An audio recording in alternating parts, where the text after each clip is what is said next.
Good evening, everyone. I will start with the words of gratitude. I want to say thank you to Sridal Buchenia, Arsenij Zhelaev, Sveta Supernova, and the whole team, especially Katya Nikitina, for having me here. Thank you very much for the invitation to take part in the Beyond the Boundaries event series. I think we are actually using the best what exists in the pandemic time, the new technologies that enable us to connect despite the boundaries. My role here is to introduce David Joselit, which I think is unnecessary because if you're interested in contemporary art, you know this name for sure, but it's a huge honor for me. And I want to express my huge gratitude to you, David. It's a big honor for us to welcome you today. David Joselit, a Harvard professor whose career begins in the time of 1989 in the postmodern era at this globalization turn. Back then, he made a huge contribution to rethinking postmodern art. He wrote his thesis on Duchamp and his ready-made. This thesis was published as a book later on. For those of you who study with Sridal Buchenia, you know that our standard textbook, Art from 1900, who David Joselit co-authored since the second edition, and he updated the narrative, including the most recent decades. You know that this huge volume on the 20th century art history is related to the October magazine, which despite its being black and white and not having too many copies, is one of the biggest platforms in fostering discussion about contemporary art. And I think that David's contribution is in keeping in touch with cutting edge phenomena of contemporary art. As for the Russian readers, you most likely know David's essays in the art magazine in the Russian translation, including After Representation. He visited Moscow with a talk 2 years ago about historic, and he gave a talk about historic painting. His book, After Art, is published in Russian by the Victoria Foundation, where his earlier interest in media circulation and visual culture beyond the scope of art media is overlapped with the understanding of contemporaneity as going beyond the aesthetic parameters of art per se towards a more all-encompassing image. And it's curious that he actually used the orthodox image theory formulated in the medieval Byzantium, which actually paved the way for the Italian Renaissance, and later on was reworked by the continental art historians. And it is highly characteristic that this matrix of analysis is expanded into other fields too. In his most recent book, Heritage and Duty, which already received an award and which has just been published, is something that is very important for us. And if I understand it right, David will give his talk related to this new publication. So David, the floor is yours. Thank you. Thank you very much for that introduction. I really appreciate it, and thanks to Svetlana too for organizing this event with me. It's great to address you online. I have really nice memories of being in Moscow a couple of years ago, as Igor mentioned. So yes, this lecture today will sort of moves from and draws from my most recent book, Heritage and Debt, Art and Globalization. So I'm just going to share my screen and get started.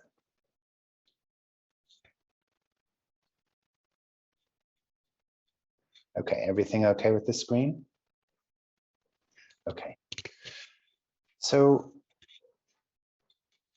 the problem of globalization introduces not only a quantitative change in terms of acknowledging more art from more places around the world, but it also involves a qualitative challenge in assessing the value of art under global conditions. In other words, in order to assess globalization adequately, we must rethink how we value and define art, because works of art from cultures outside the West, which largely established the infrastructure for global contemporary art, depart from values that are quite different from those that that infrastructure was made for. So in a way, what we have to understand is how different practices of art create different models of knowledge. How, for instance, can we define this work as modern? It is a well-known painting by Liu Qinhua, Chairman Mao Goes to Anyuan. Its ostensible subject alludes to a 1922 miners' strike in Anyuan, after which a good proportion of the strikers became members of the Red Army.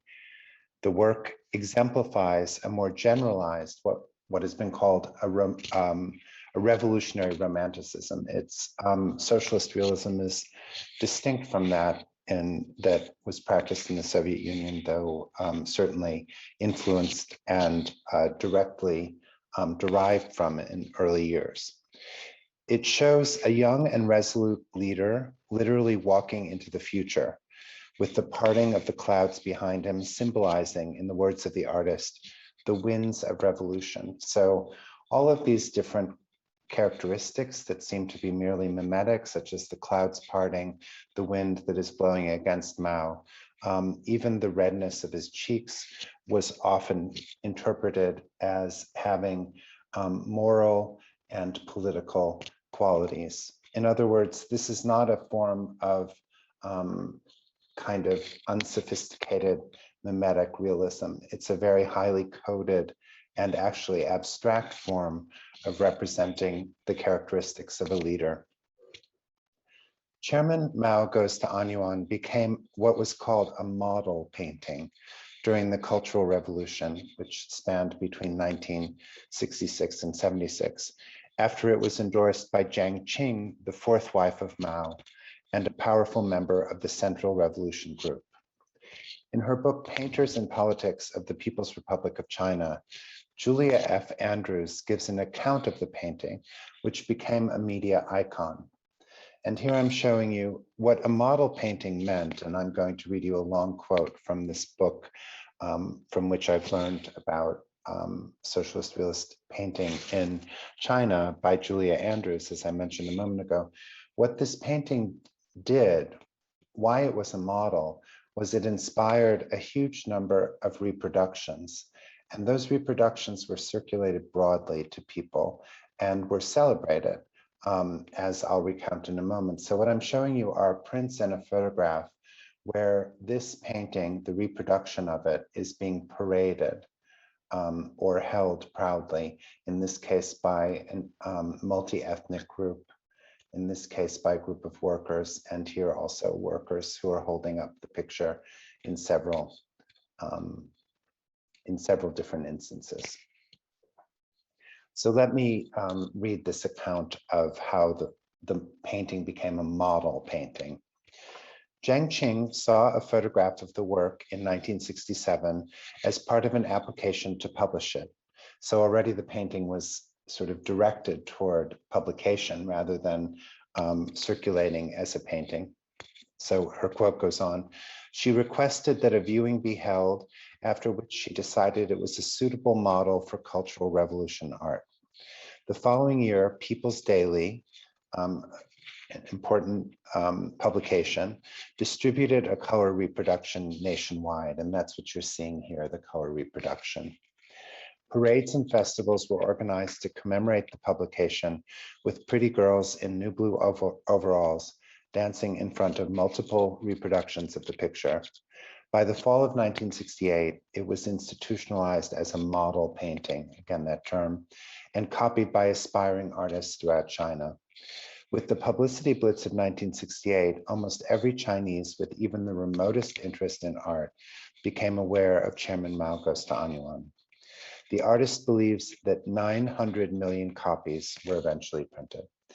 Now, that's the end of the quote, but I just want to pause to underline the fact that 900 million copies of this painting were generated from the original. And to think how extraordinary that is, that number of reproductions is, even in our era of the internet, 900 million seems like a very large number of reproductions. So what I want to argue is that the modernity of this painting derives not from its formal qualities or its position in a sequence of oppositional, stylistic, or critical moves, as in Western art, for instance, where a movement like abstract expressionism is succeeded by pop art, which in turn is succeeded by conceptual art, etc. Rather, the socialist realist Chinese model painting is modern on account of its capacity for standardization and mass distribution in the service of consolidating a new public through the creation of arresting icons.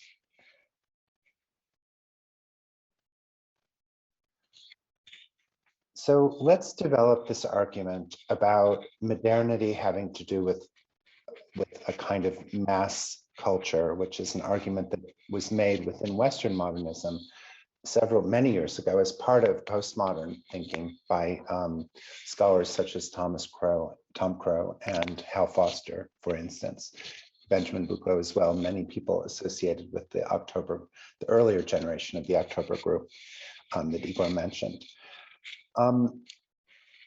So Lu's work, the Chinese work, is self-consciously a model for reproduction. It goes from the unique initial painting to millions, hundreds of millions of reproductions. Whereas Warhol's work moves in the opposite direction, right? It is made from a reproduction of a famous movie star, Marilyn Monroe, who had recently died at the point of the painting. So these works have absolutely opposite relations to the modern dynamics of image circulation. One is meant to stimulate circulation, to go from painting to mass reproduction, and one goes from mass reproduction to painting. And these central arrows are meant to suggest that the painting has switched its position, as have the photograph. Here, the painting starts the process and ends with huge numbers of reproduction. Here, the painting ends the process of reproduction by making it unique as a work of art, even though, as we know, Warhol made many versions. Formally, they also adopt opposing strategies. While Lu endows Mao's figure and face with exemplary qualities, I mentioned, for instance, that the redness of cheeks, for instance, associated with redness as a symbol for communism, and all of this was very much encoded in works such as these, not to mention The Parting of the Clouds, the blowing of the breeze against the face of Mao as a kind of form of opposition that he is going to surmount, etc. So formally, this painting is carefully encoded with meanings that are folded into a very convincing mimetic representational image of the leader Mao.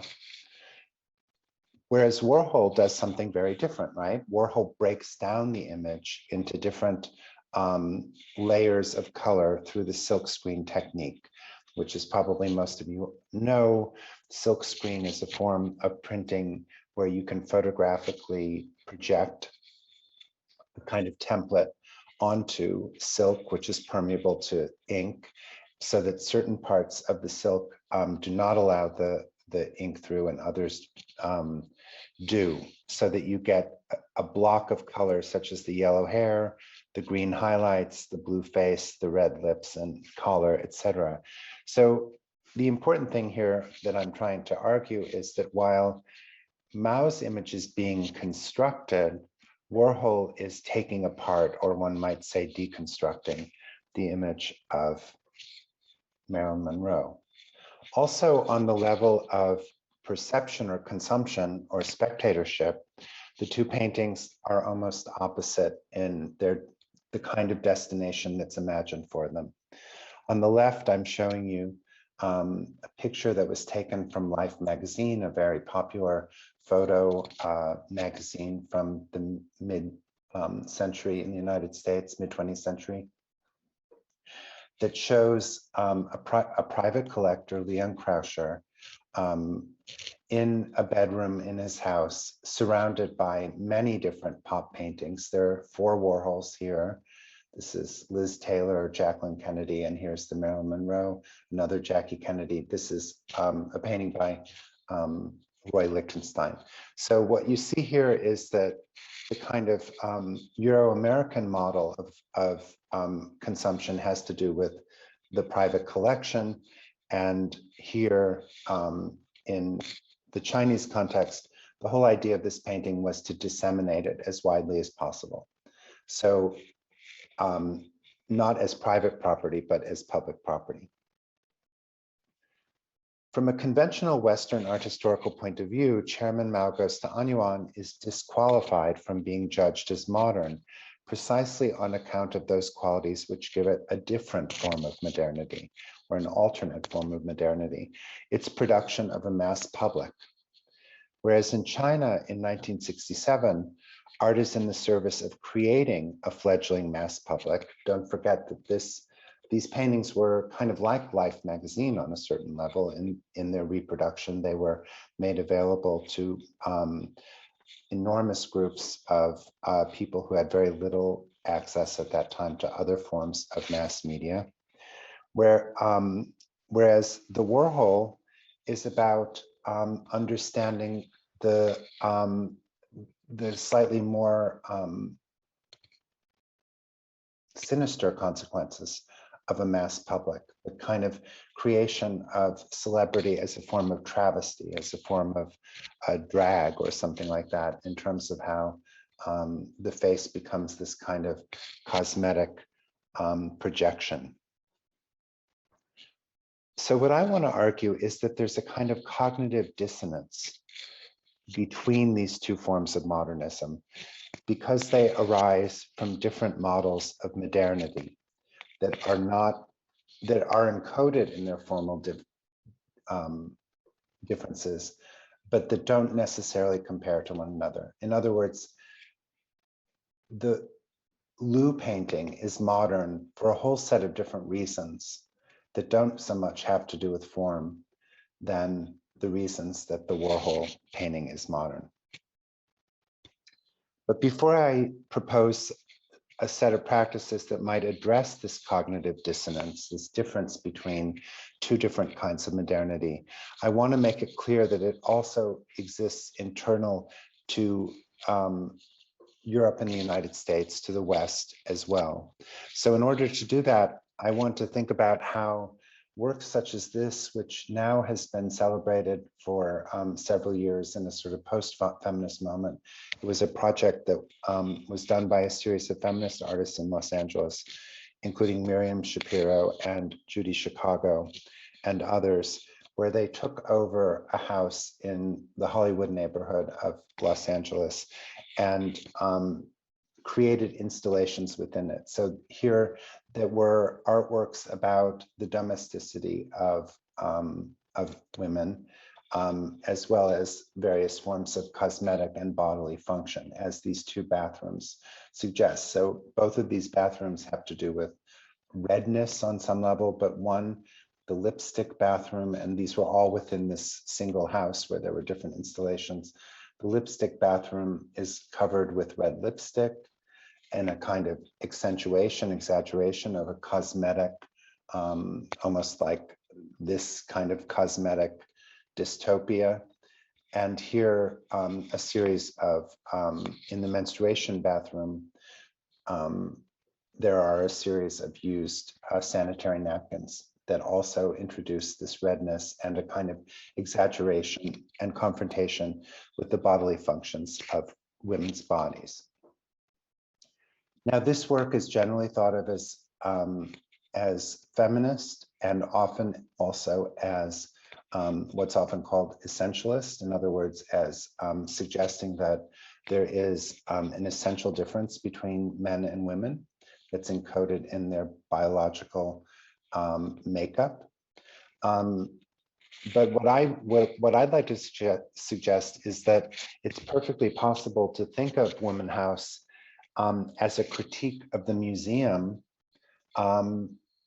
within the context of domesticity, just the way a famous male avant-garde artist in the West, Marcel Duchamp, the Belgian artist, who also installed a kind of set of works where he categorized ordinary things under the kind of techniques of value and categorization that are typical of museums. So here I'm showing you the Museum of Modern Art Department of Eagles, where he both brought together these different mass-produced objects, sometimes souvenirs, sometimes Nazi paraphernalia, into museum settings where he used labels such as this, taking up the idea of Magritte by saying this is not a work of art, taking up the Belgian painter Magritte's idea, this is not a pipe, for instance, in the famous painting.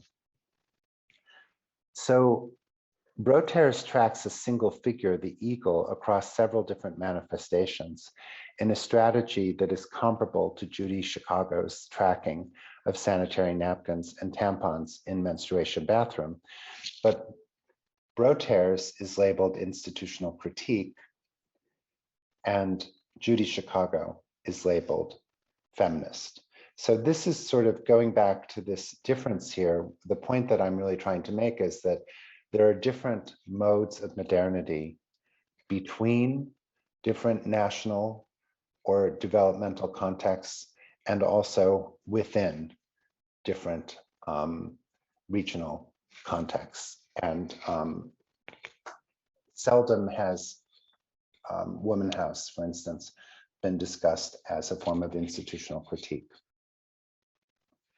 So I want to argue that cognitive dissonance, in other words, a kind of collision of different models of modernity, arises when contemporaneous art practices, such as Chinese socialist realism and American pop art, must both be recognized as modern, even as they assume dramatically opposing forms.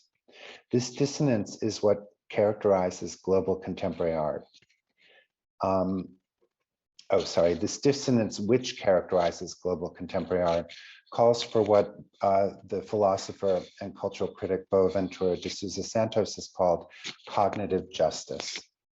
What such justice entails in the context of art's globalization is acknowledging the existence of other bases of modernity beyond the West, without ordering them in a hierarchy based on a limited number of criteria. For instance, a hierarchy in New York, for instance, at the Museum of Modern Art, just to take an example that's close to where I'm located and based, would say that Warhol is a great master of modern art, and Lou is a kind of unimportant kitsch artifact of a defunct cultural moment, even though they were made in the same moment and produced modernity in their context, in their engagement with mass culture. A work of art's value then would be based not on its critique of existing systems, but rather on its expansion of existing knowledge. Art's value would be in its capacity to expand and recalibrate what counts as knowledge. In other words, and the avant-garde always did that in form, but we have to think about this idea of an expansion of knowledge beyond formal innovation.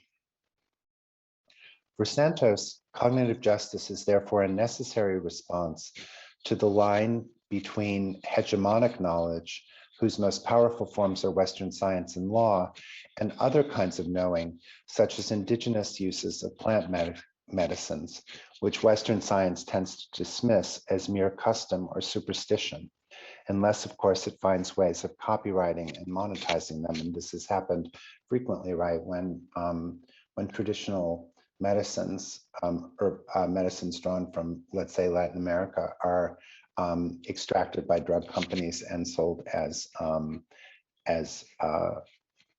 drugs. Indeed, while the diversification of the art world since the late 1980s and 90s seems to promote cognitive justice, global contemporaneity is double-edged. Its danger lies in what Santos has called the fallacy of false contemporaneity, which serves precisely to disavow the unequal power relations between different but coeval visual epistemologies. Now, I have a long quote of Santos, which is somewhat hard to grasp when heard aloud and probably even harder when translated. So I'm just going to say that what he means by the fallacy of false contemporaneity is very much tied to the example I've given, right? Both of these works are made in 1967, and yet they depart from a very different stage of the relation between painting and mass culture. Just to put it simply, painting in China in 1967 was an engine for the production of new forms of mass culture. Painting in 1967 in the United States was a means of critiquing or analyzing an already overproduced mass culture. So the difference here is that though they're happening at the same time, they're departing from a different sequence of events. And therefore, to put them into a hierarchical relationship as though this came before this is to suggest a kind of form of cognitive injustice in my terms.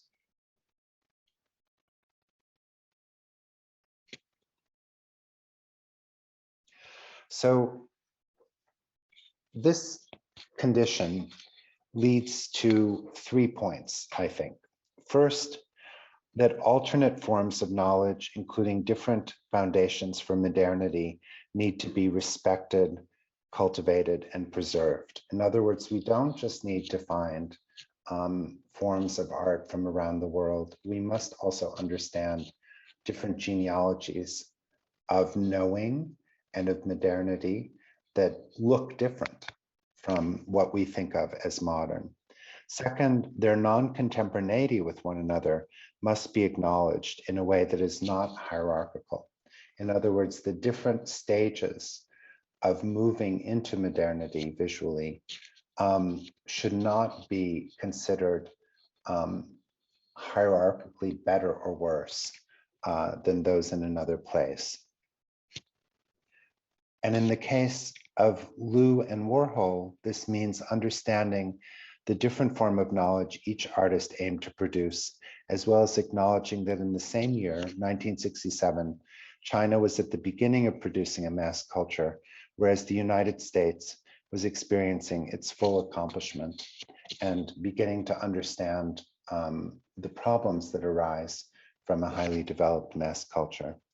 They exemplify the non-contemporaneity of the simultaneous, as Santos would say. Now, oh, sorry, my phone is texting me. I don't want to hear it. The typical format of the global biennial or art fair is inadequate precisely because it elides these different ways of knowing into a single plan. And here, this might be this point might be a little hard to grasp from this, but what I'm really trying to say here is that in the British Museum, for instance, different cultures are arranged as though without any acknowledgement of the different genealogies they emerge from. the different historical frames. And here, I just think it's kind of interesting that in the art fair, instead of, as in the British Museum, one of the, the earliest models of the so-called universal or encyclopedic museum, which is a fantasy, of course. You can't have a museum of everywhere and everything, but that was the hope, the ideological proposition, that the reading room is in the center. And you could say, here is, of course, the eating room. In an art fair, it's the kind of social area, and then galleries from all over the world have been, are arranged outside them. So in a way, I mean, to some degree, this is a kind of side issue, but I think it's interesting to think about how the contemporary, in a way, reinscribes this format of the Universal Museum within a single present moment, art coming from all over, sort of detached from its context and arranged almost as though it were in the galleries of the British Museum. So I want to ask the question today, really, through this lecture, and in my book, Heritage and Debt, I tried to think this through as well, of whether one could achieve some cognitive justice, in other words, a kind of an acknowledgement and translation of different forms of knowing, different models of modernity through curation itself. So that will be the question I pursue for the second half of the lecture. Art is now well placed to participate in claims for cognitive justice because it's one of the fundamental means of creating knowledge with art. Curation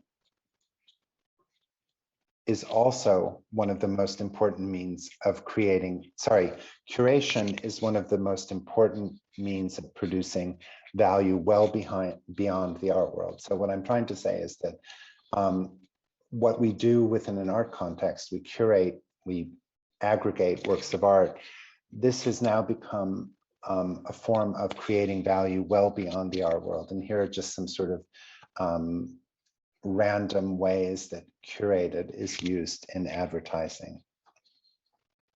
It's a kind of value added.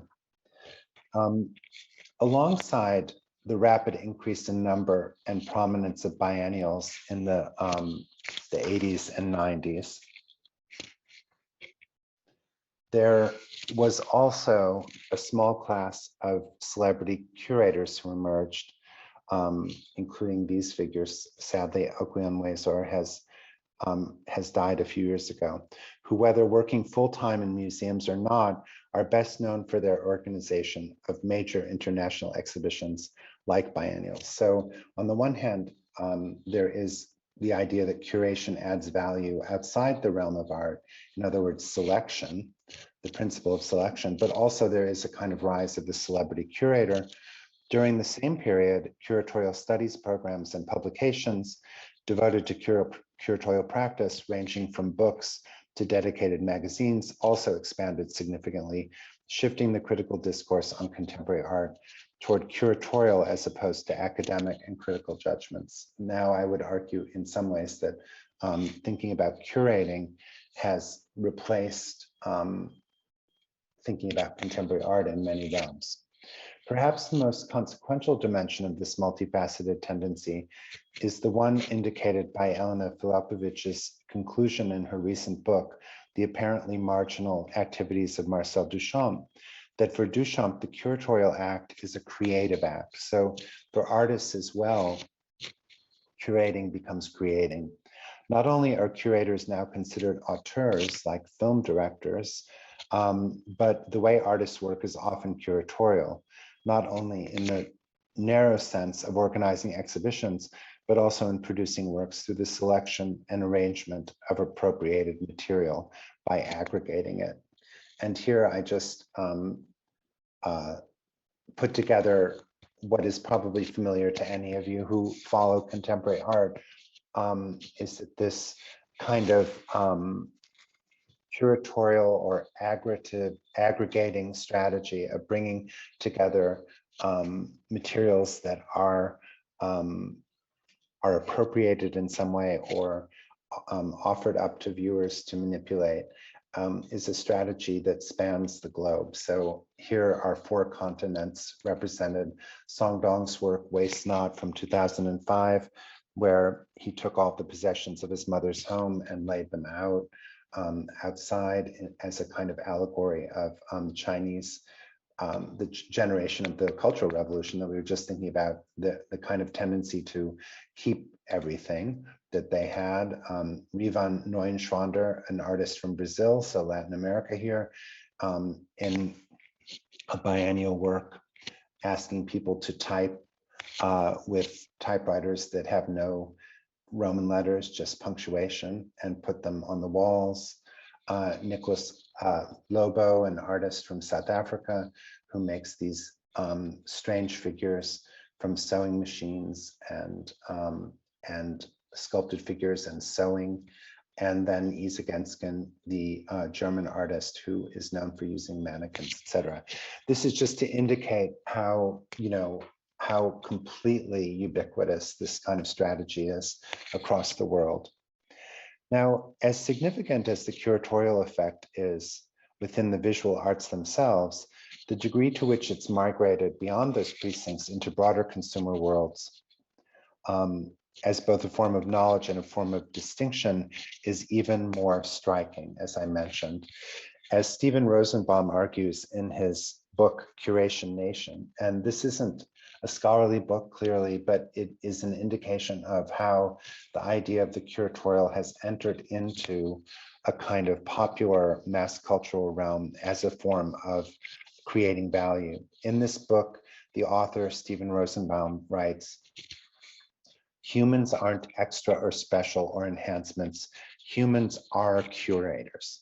They do what no computer can possibly accomplish. Curation is about selection, organization, presentation, and evolution.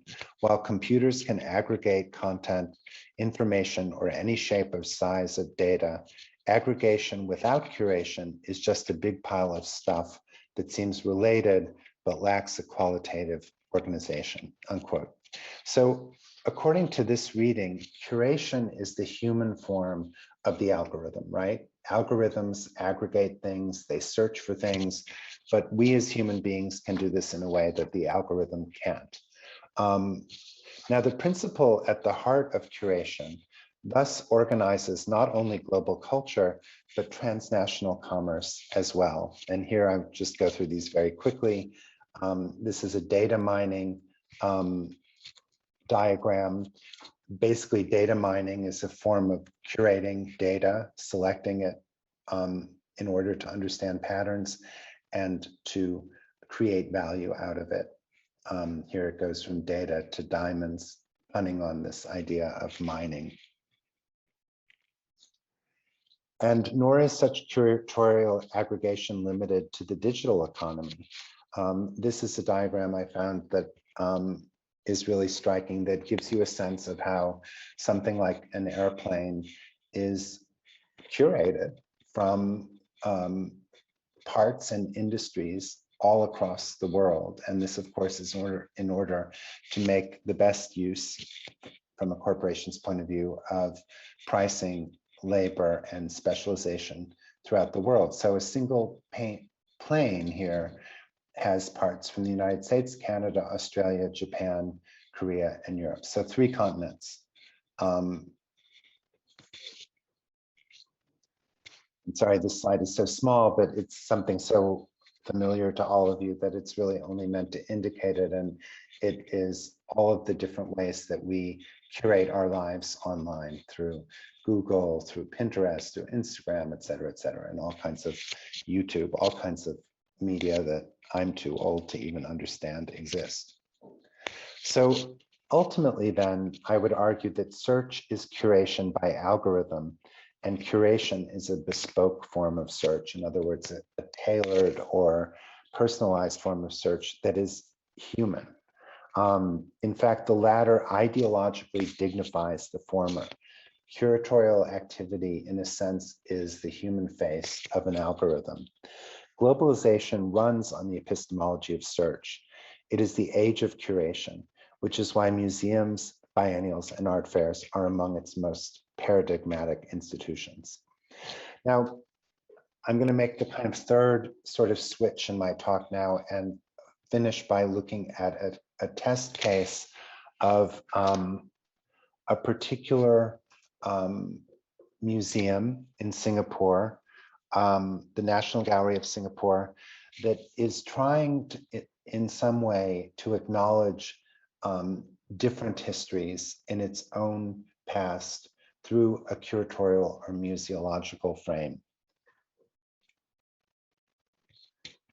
Opened in 2015, the design of the National Gallery suggests a palimpsest embedding two adjacent colonial era structures, a neoclassical Supreme Court and City Hall. Here are the two structures that are hardly any different from the way they looked when they were built by the British within a new strata of museum infrastructure dedicated to modern and contemporary Southeast Asian art.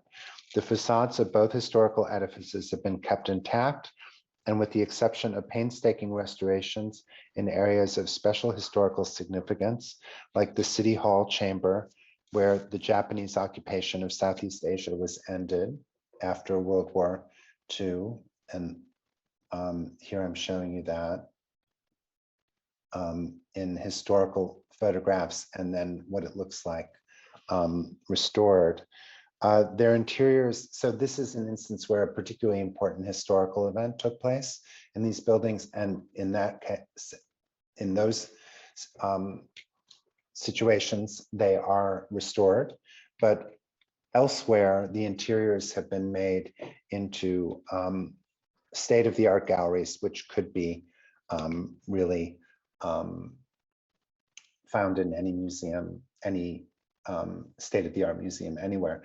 But what's quite interesting is that these two former seats of colonial power, one administrative and one judicial, the City Hall and the court, Supreme Court, are like giant ready-mades also within, they house the museum, but they're also within the museum. And here you can see the kind of entryway that has a canopy in the front. You may have noticed in the previous slide. I think we'll go back to one of those.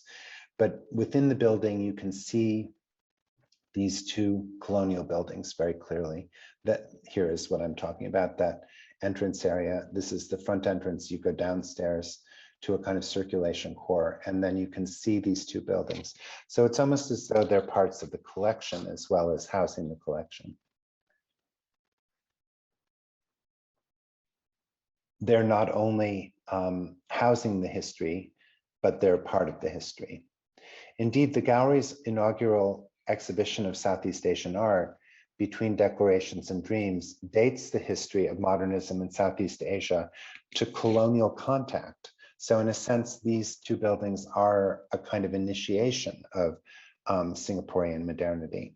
As curator Phoebe Scott puts it, quote, colonialism and modernity were not the same thing, but colonization did bring a different system of values into close contact with the existing structures and local cultures of Southeast Asia. To the extent that the modern is understood in terms of a conceptual break with the past, the environment of change and uncertainty created by this interaction can be seen as the beginning of a modern condition. So here is the kind of double bind of, now I'm speaking, that was the end of the quote. Here's the double bind of this museum. Singaporean modernity began with colonization, with these two buildings, as it were, but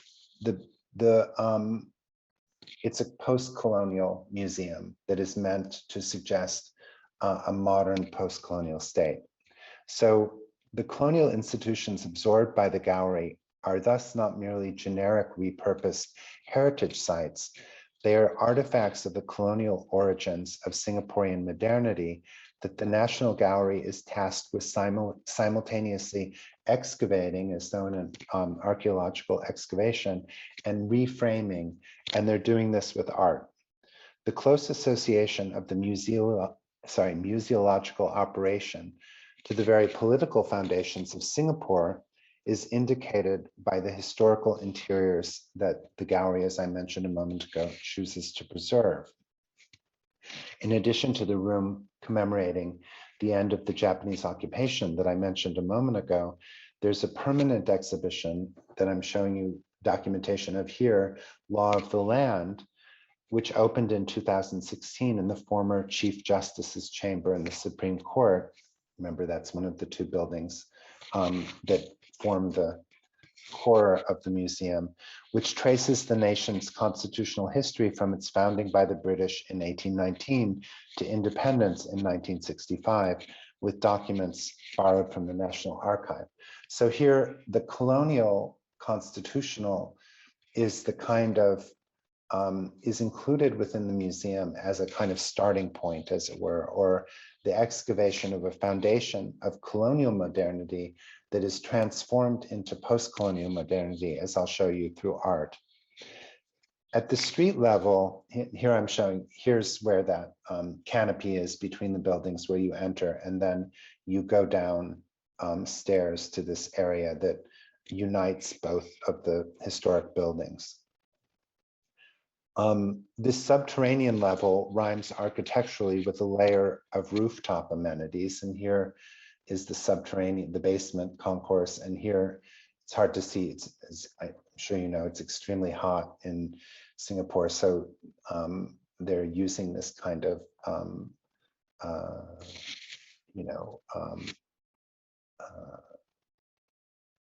kind of layer to break the sun, the direct sun. But this is outdoors, and so you can see the building from above as well, and there are views of the city from around it. The architect, Jean-Francois Milou, whose Paris-based firm designed the gallery in association with the local firm CPG Consultants, describes his concept as follows. And here is a section of the building which shows the two historic buildings and these kind of layers of different affordances for exhibition. So the architect says the following: our goal was to offer an elegant and welcoming art gallery that deeply respects the historical importance of the existing buildings and creates new architectural layers, each placed upon the monuments with minimal intervention. The key or signature of the design reflects our desire to add layers rather than to alter essential aspects of the monuments in the name of creating one institution. So this is the point that I want to suggest here, that the device of layers of galleries or stratification suggests that the City Hall and Supreme Court are excavated from the building as much as they house it. It's almost as though these sort of art, this layer of art is the site from which these two colonial artifacts are excavated. With its collections, the National Gallery articulates a second narrative alongside the becoming archaeological of Singapore's colonial legacy. Its exhibition of modern and contemporary art of Southeast Asia makes its own claim on representation by staging a story of national development. In other words, to cut to the main point here, Singapore hopes to represent not just Singapore, because Singapore is a tiny little nation state, although a very rich one within Southeast Asia, but also to represent a Southeast Asian post-colonial narrative that is as true in Indonesia, the Philippines, etc., as it is in Singapore. As cultural critic CJWL Wee describes it, culture combined with the stunning developments in information and technology can contribute to a post-industrial economy in which the management of creativity, ideas, and images mattered. Culture hence becomes a defining sign of the contemporary that the city-state must possess after the initial decades of pragmatic materialism. So what Wee is arguing, and many other Singaporean theorists have argued as well, and it's true in other regions of the world, including the Emirates in the Middle East, after what extractive or manufacturing economies typically do once they're moving toward a more finance or knowledge economy model, is to use the arts as a signal of that transition. So I'm going to not, because I'm a little bit conscious of the time, I'm going to just give you a very small, sort of telegraphic, a kind of outline of this initial exhibition between Declarations and Dreams. The point I want to bring, I'm not an expert in Southeast Asian art, so I can't tell you much about the specifics of this work, though I saw the exhibition and have read a good deal about it. But what I want to indicate is how the exhibition was used to tell a post-colonial narrative of Southeast Asia through art. And it did so through several different sections, periodizing the transition from the colonial to the post-colonial. So authority and anxiety, 19th century to early 20th century was the first section. And it used colonial maps and also photographs of indigenous leaders by Western photographers, among many other artifacts. The second section was the kind of corresponded to a kind of period of, let's say, excavating national identity before decolonization, imagining country and self. And this included various works that moved back to forms of heritage in the region. Among Indonesian artists, as I mentioned, Filipino artists, Singaporean artists, Malaysian artists, etc., from the Southeast Asian region. And then the next section, Manifesting the Nation. This is from 50s to 70s. This is the period just before and just after decolonization. And you see that there is this division between a kind of, it's sort of in some ways the division that I started with, between a kind of socialist realist or mimetic school of leftist art from various parts. These are two Philippine works, to a form of international abstraction. And then finally redefining art, 1970s and after, was this sort of global period. So the opening exhibition asserts that Singapore's history is part of a broader post-colonial history of Southeast Asian modernity that moves through these different stages of national awakening and assertion of global identity, for instance, as I've just sort of briefly outlined for you. It thus addresses what Gerardo Mosquera has identified as the division between curating cultures and the curated cultures. In other words, those who, as in the British Museum, believe that they can curate the world, and those who, under colonial conditions, are curated by colonial power. In this case, Singapore is suggesting through the National Gallery that they are excavating their history and taking control of a regional story through works of art. In this lecture, I've argued that in Western contexts, encounters with parallel forms of modernity from Asia or Africa or Latin America, or frankly from within Western contexts, as in the situation between feminism and institutional critique that I introduced earlier in the lecture, that all of these collisions of different ways of knowing result in cognitive dissonance. This dissonance calls forth claims for cognitive justice, in which multiple models of modernity may be recognized without diminishing any one of them by inserting them in a subordinate position within Eurocentric hierarchies. In other words, we need to understand different ways of knowing without suggesting that one is better than the other. Curation, as a distinctively contemporary form of knowledge production within the art world and well beyond it, is an important tool for making claims for cognitive justice. Now, I'm not suggesting that it always works or that every curatorial project is engaging in such an ambition, but there is the potential to do so, is what I'm suggesting, or I'd like us to kind of discuss the potential to do so, maybe is even a better way of putting it. In the National Gallery in Singapore, we've seen two different curatorial relations that seem to claim cognitive justice.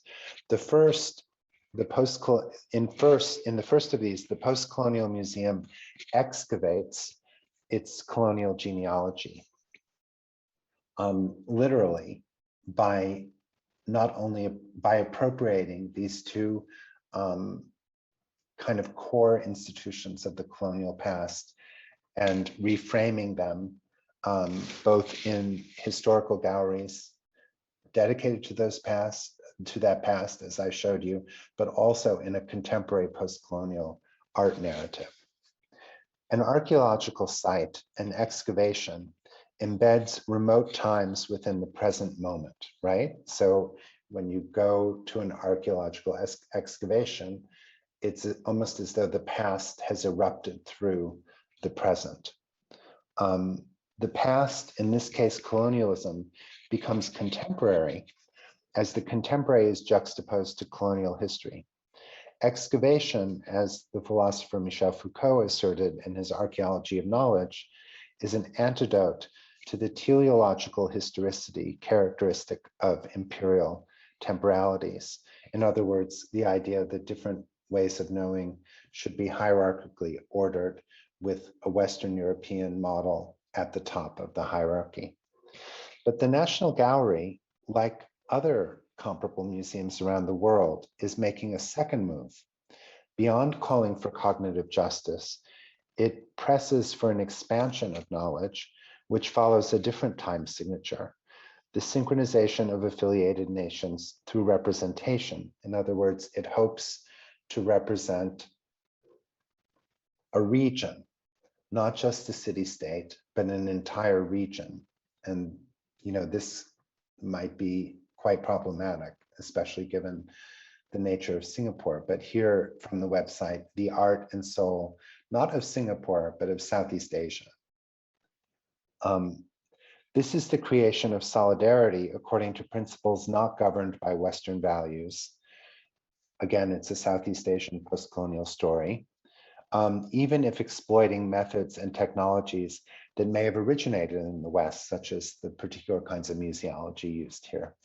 Whereas in the Cold War, the regional dynamic in Southeast Asia was often triangulated through the United States and its opposition to the USSR, current acts of regional representation represent a different global order, that of an insurgent region with its own cultural richness, excavating its colonial past.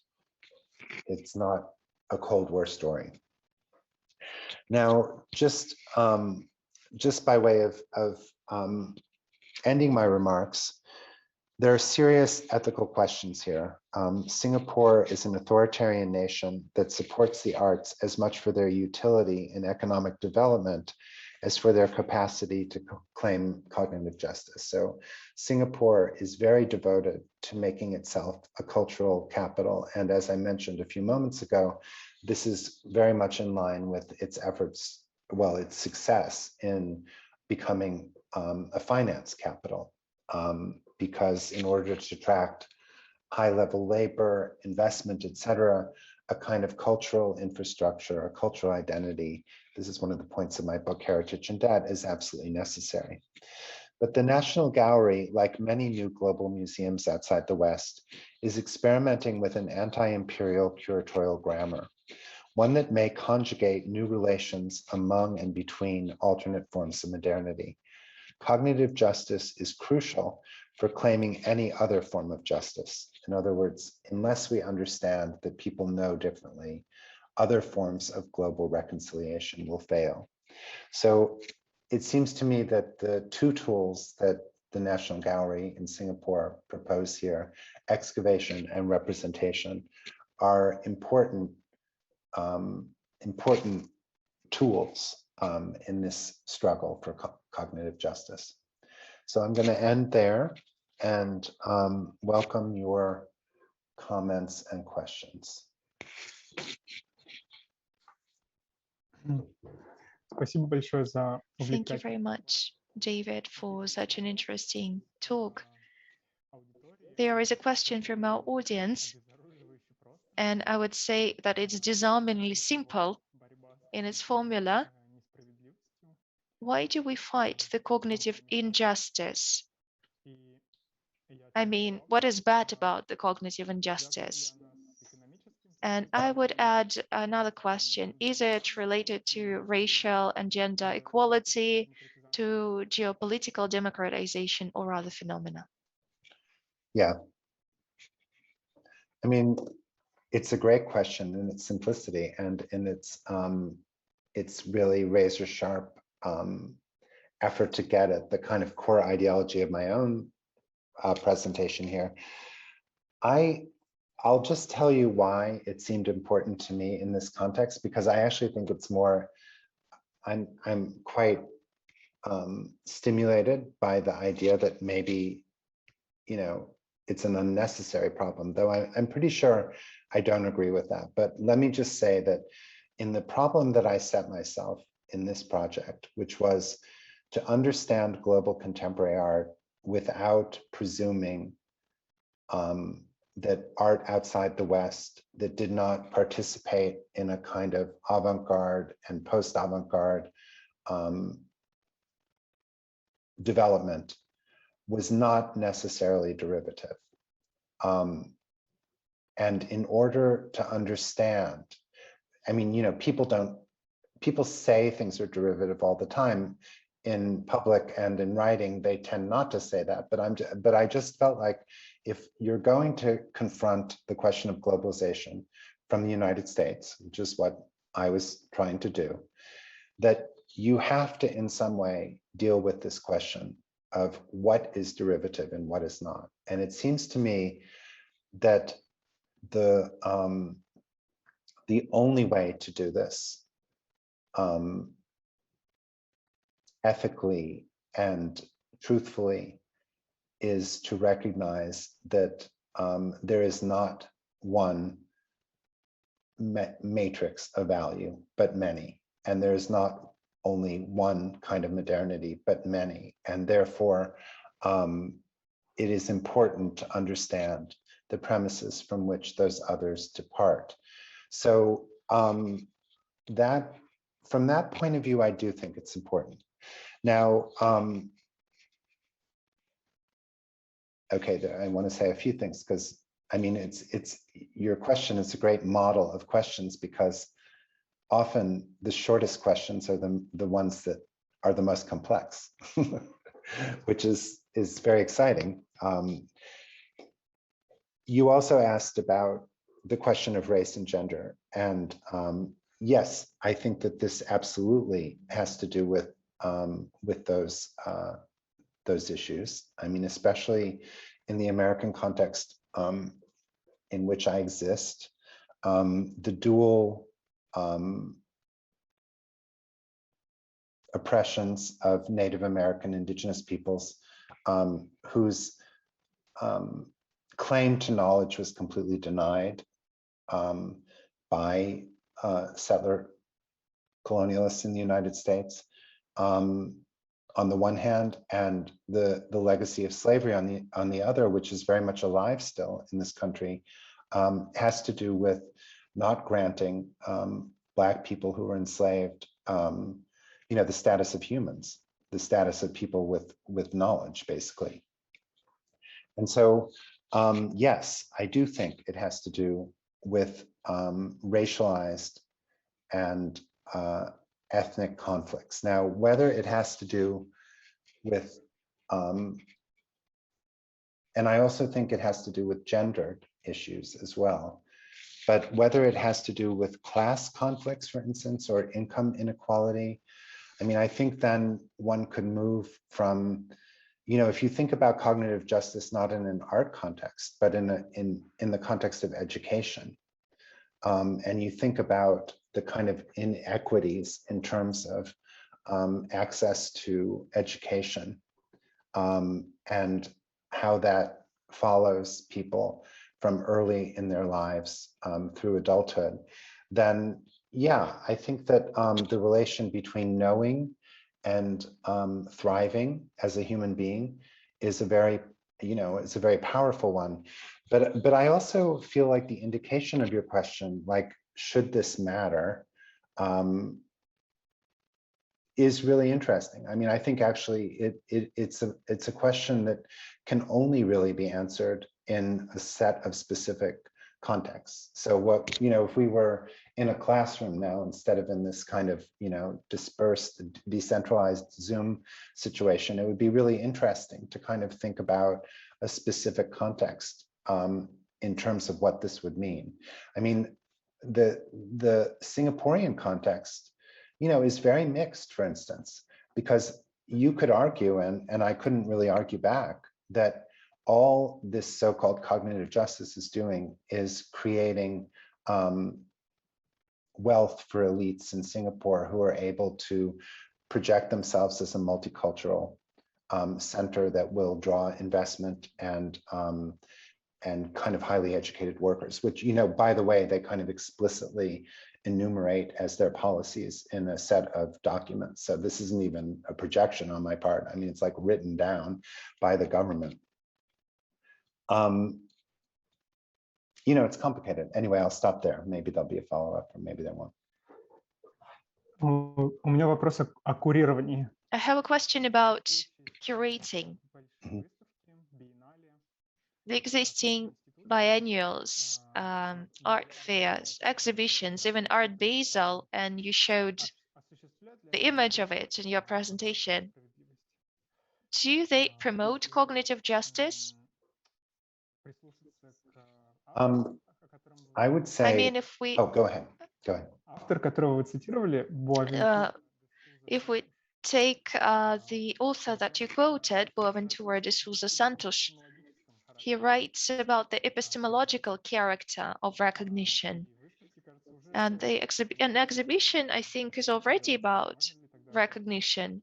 So can we say that this is a step towards cognitive justice? I believe I don't think that biennials, and certainly not art fairs, are super productive sites for much to happen along these lines, because I think that what the market does is it looks for what it already understands, but with a kind of value added of cultural specificity, which is why the heritage question in the book that this comes from, it doesn't come up so much in this particular lecture, but that's where heritage becomes a kind of resource.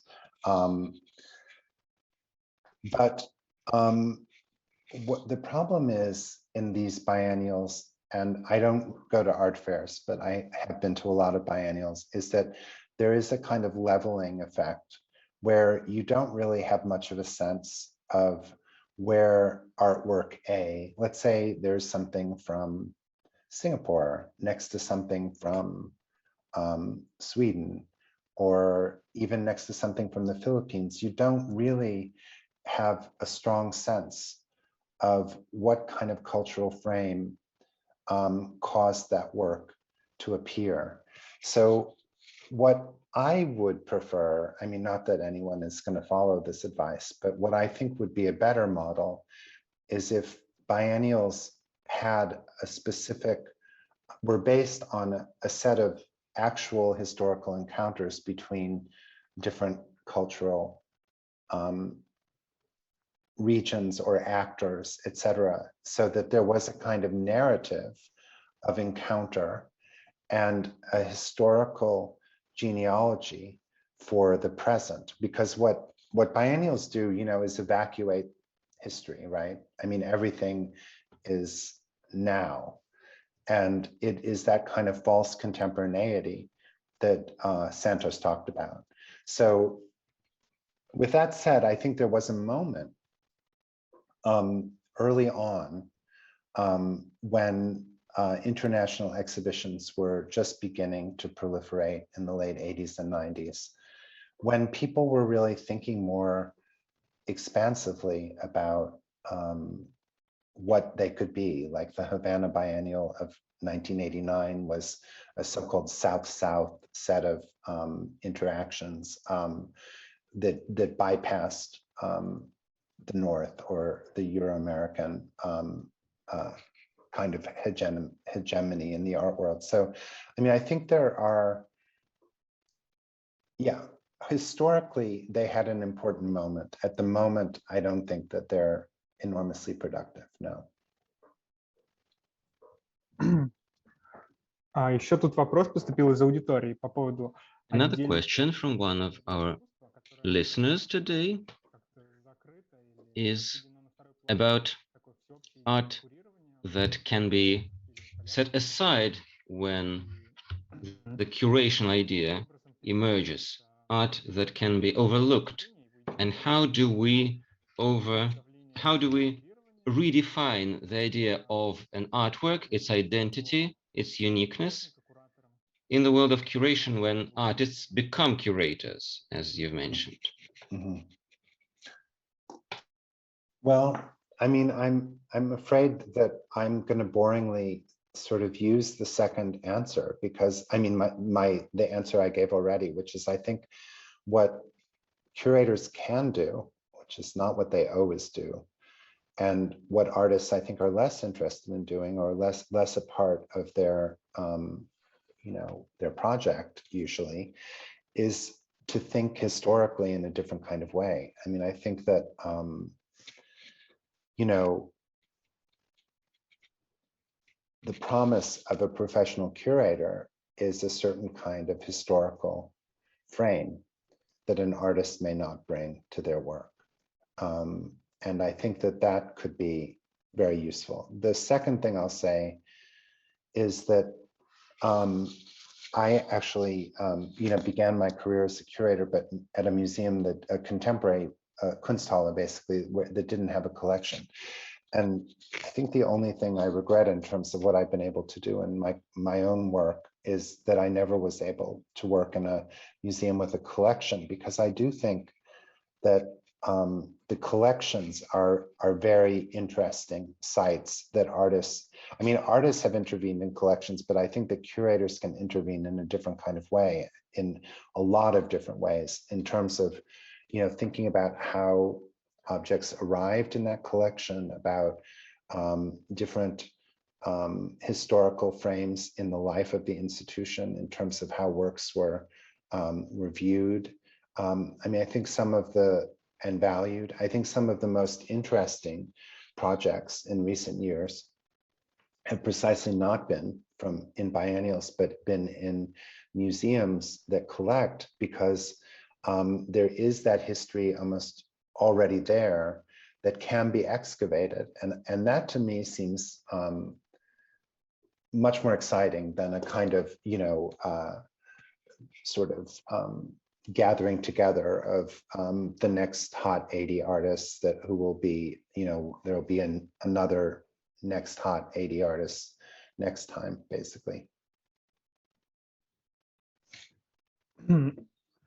Можно ли My next question is,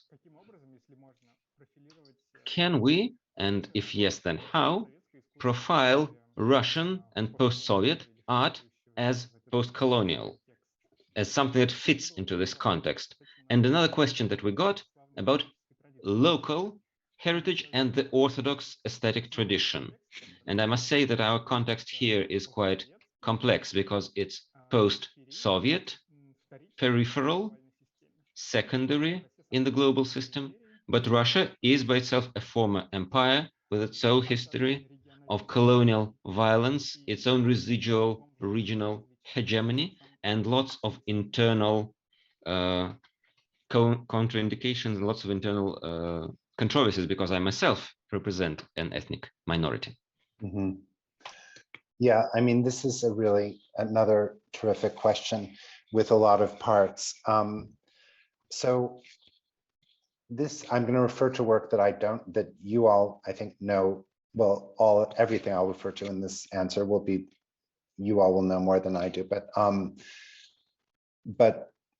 from what I've heard and seen, there is very interesting work now being done on, let's say, the former Soviet empire, the republics that are now independent, and the relation between the Soviet center and those republics. So from that point of view, it does seem to me that a post-colonial history could undoubtedly be conducted. But again, that's about the extent of my knowledge here, I'm afraid to say. However, I don't think, the USSR, Russia is not a post-colonial state. I mean, the United States is, which is very seldom, we were a colony. And I've been thinking about that a lot lately. There's a wonderful scholar named Mahmoud Mamdani who teaches at Columbia University in New York. And he wrote a great book recently, something like Between Settler and Native, where he really kind of bears down on the post-colonial status of the United States, which I think is a perspective that should be further mined. Anyway, that's that. But no, Russia is not. I mean, it's the same in China, right? In China, when people hear about post-colonial theory, they're like, that's not us. And it's true, really. I mean, you could make a case, I guess, with Japan, but or certain parts of the country. But I think what you bring up here is what is so really interesting about these questions. I mean, in my book, I had to go well beyond the expertise, if I have any, that I was trained in order to produce a kind of model between how heritage becomes a valuable asset under conditions of globalization. And I would argue that that's true in the US as well, where there are a lot of projects that are looking back to earlier moments of modernism, for instance. So I think the Russian context is so interesting because it's both imperial and peripheral in your terms. I mean, you could say that of Turkey as well, and possibly other parts of the world, but also post-Soviet, and what was the other post-Orthodox? Was that the two posts, or? Нет, No, not exactly. I was just saying about post-imperial and Orthodox. The Orthodox tradition was one of the aspects that I was asking about. But can we somehow bring it into this movement, bring the Orthodox tradition into the movement of reassessing heritage? Yeah, I mean, it seems to me that, I have a student who, I don't know if her work is known to you all, named a student who I worked with when I taught at Yale, named Maria Taratina, who's been teaching actually in Singapore at the Yale NUS University there, who wrote a book about the kind of recovery of various forms of Byzantine imagery within Russian and Soviet modernism. And I do think that there's a way in which these forms of heritage are a kind of, they're literally an inheritance that's available for all kinds of different projects, often nationalist ones for obvious reasons, and sometimes nativist ones, as we've seen, across the world. That, heritage is a very problematic term because it's used, it sort of rings more of fascism than it does of anything more progressive than that. And I'm interested in that duality of the term, because I think that, it's not necessarily a force for good in every context. It is a resource that can be harnessed and has been harnessed politically and aesthetically for different purposes, usually nationalist of some sort, I think, in my experience. But it would be great in a different context to really, really think through precisely the situation in Russia, because it's really, quite unique. The problem with my proposing a model, is that it's going to work better in some places than in others. But I do think that this kind of dialectic of heritage and modernity, you know, is one that has been in effect everywhere in one way or another. Последний вопрос. And the last question about your idea of the image capital. You say that museum buildings create value, not in the same manner as the base capital or real estate would produce value. Rather, they gather and accumulate flows of images and streams of images around them. You were not talking about this directly, but when you discussed Singapore, I think there was something about this. Could you explain this idea a bit more for our audience? Yeah.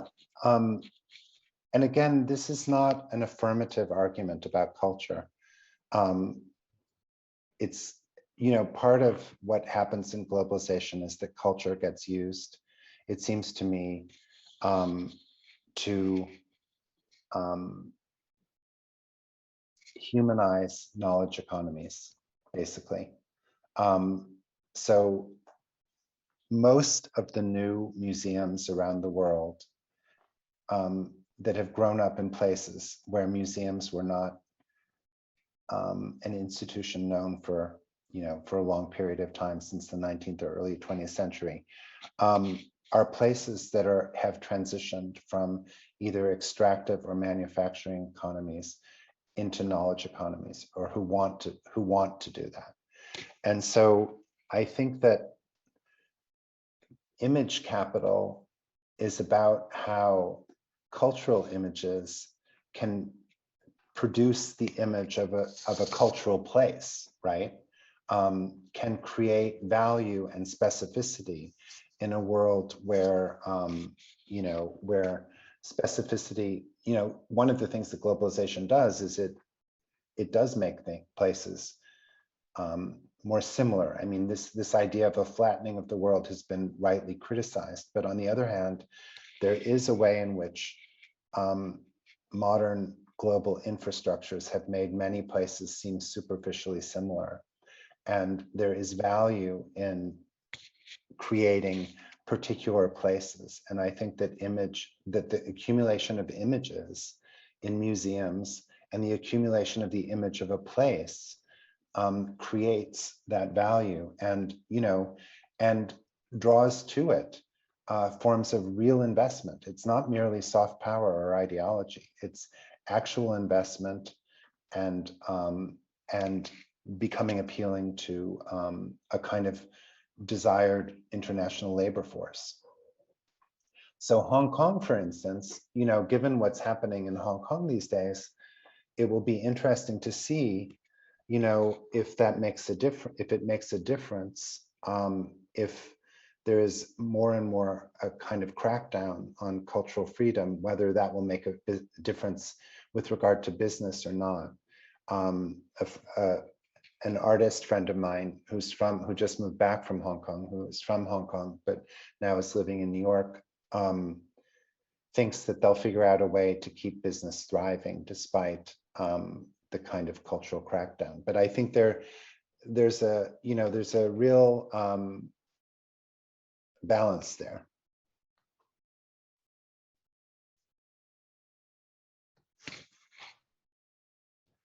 Спасибо большое, Дэвид. Thank you very much, David, for a fascinating talk and very exhaustive answers to our questions.